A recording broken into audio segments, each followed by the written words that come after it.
mtu, mrudishe Bwana, tafuta wa kwako. Kama ni mwinjilisti una mke wa mtu, rudisha mapema. Kuna wengine wanakimbia mkutano, Roho Mtakatifu sisi anatuonyesha hata wakiwa nyumbani. Bwana asifiwe. Haiwezekani tuache familia zetu tuje hapa alafu Mungu anyamaze asituambie. Na ni kwa nini unaona ninapiga hiyo sekta? Kwa sababu tulionyeshwa tukiwa Dar es Salaam kwamba huko mnakoenda hiyo roho ya ukahaba inatawala. Bwana asifiwe. Hiyo roho ya uchawi na ushirikina, vitu viwili tu sisi tumeonyeshwa. Wala hatujaonyeshwa kwamba watu wa hapa ni maskini. Hivi tunaelewana ninachosema?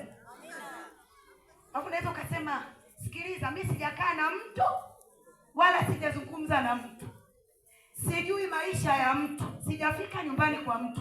Anyooshe mshirika ambaye tumeshafika nyumbani kwake. Hakuna. Nyosha tu kwenye huu mkutano kwamba tulikuja tu kukutembelea. Nilikataa kwa sababu walikuwepo kuna wagonjwa mbalimbali walitaka twende kwao, nimekataa. Kwa nini? Usio kasema alipoenda kwa fulani akaambiwa. Sikiliza, Roho Mtakatifu ni macho ya Mungu. Anaona mpaka maini ya mtu. Unaweza ukajificha akakufichua. Kama wewe ni mwanakwaya una mume wa mtu, rudisha. Nimetoa maagizo jana.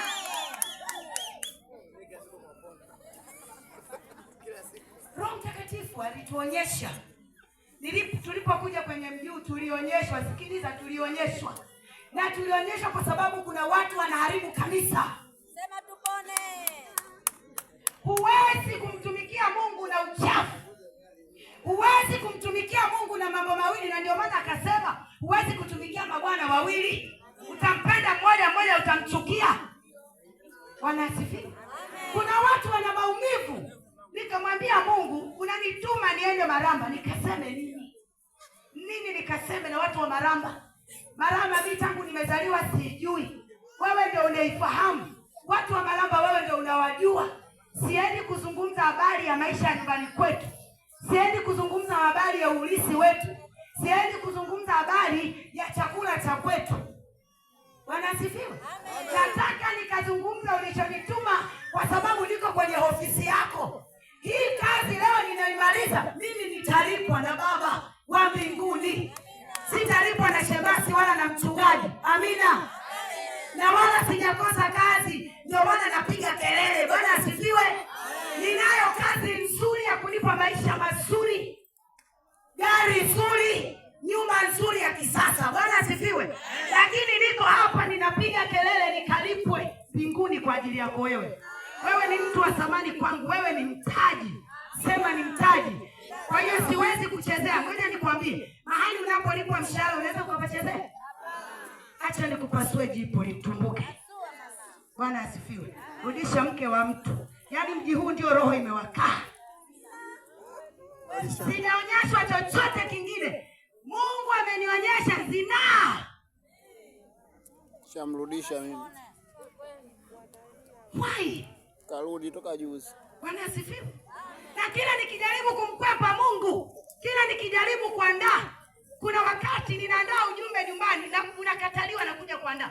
Ananipa mwenyewe ujumbe hapo nimekaa. Sitaki useme cha kwako, mimi sicho na ambacho nataka kuwaponya watu wa Maramba. Sikiliza. Haijalishi, sikiliza. Kuolewa haujazeeka, unajizeesha mwenyewe kwa tabia mbaya. Unajiwaisha mwenyewe, unajizeesha. Sura imekunjamana kama nyama ya goti wewe mwenyewe. Bwana asifiwe. Na wala kwa Yesu hakuna kuchelewa.